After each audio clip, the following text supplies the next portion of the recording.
Good morning, friends. Happy Friday. Finally, hey? This has been a long week. It's been a long week. I'm so happy Friday's here. Today's Ponderings brought to you by Stephen Brake. Stephen, shout out to you. Thanks for watching. You had some questions, so what the heck? I'll ponder the answers. You asked me about rosin temps, the temperature to squeeze rosin.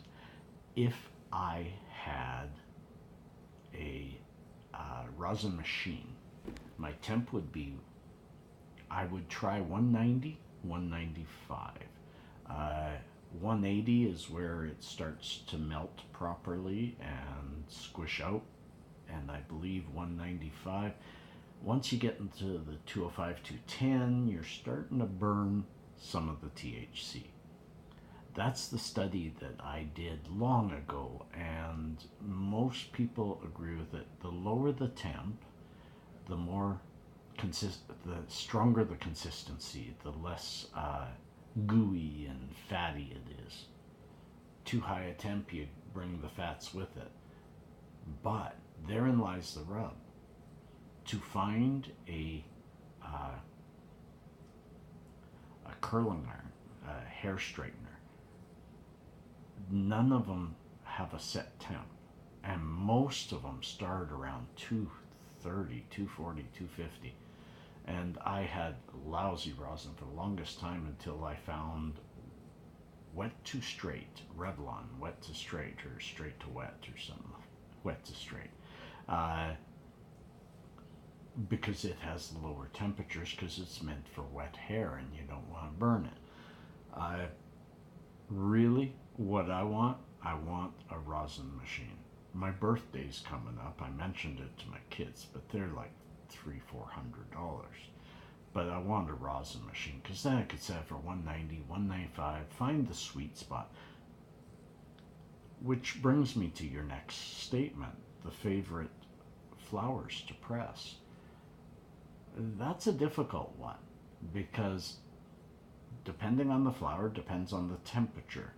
Depending on the flower depends on the pressure needed to get it out. However, that said, some of my best squishers have been Grease Monkey, Gorilla Glue 4, Nukin, Chemo, a couple of the purples. Usually it's an indica. Blue Treat is I believe Blue Treat's a hybrid, but it squishes just beautifully and always like glass. Bubba Kush, another really good squisher.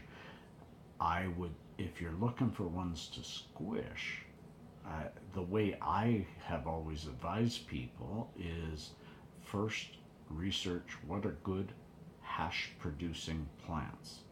Then think, okay, do I want indica, sativa, or hybrid? Then look at what's on that list, and then narrow it down as to which one would affect your medical condition the best, and squish that one. So I've had with the hand method 24-25% of the Nukin. So that's one of the best ones. That's just absolutely beautiful. It just oozes. Then you asked about storage. I used to have a big C vault, the steel vault. I don't like it. Don't like it. Got rid of it. I mostly, I have one right here.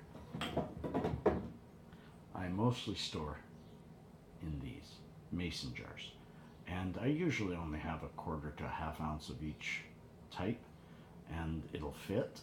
This one, probably dry as can be, because this is just out of an old place that I'm storing stuff for making some edibles. So it doesn't have, because your next question was, do you use Boveda and what percentage?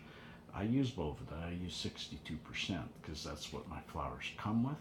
But I also have researched and found that under normal circumstances is the best, and it lasts long. But remember, folks, burp these. They get, still smells beautiful. every couple of days, if you aren't opening them, open them and burp them. Just get some fresh air in there so it doesn't mold up on you. Now, mind you, I've never had mold, but I never want it. And your last question was, where do I get my glass? I just go here in Calgary at Hemisphere on 17th Ave and 40 and 52 Street Southeast. It's one of my favorite places. I've dealt with them for 6 or 7 years. Their shop used to be right by my house. I've moved, they've moved, we've stayed in touch. So that's updating you. There may be questions arising from the things I've said and mentioned, and if so, fire them away at me. Also, any of you got something you want me to think about, research, and talk about? Throw it at me. I'm in a pretty good mood this Friday. It's the first day this week that I've woken up strongly and had a fair sleep. Back hurts like hell, but I can deal with pain. It's the brain. Peace and cheers, friends. Love and harmony.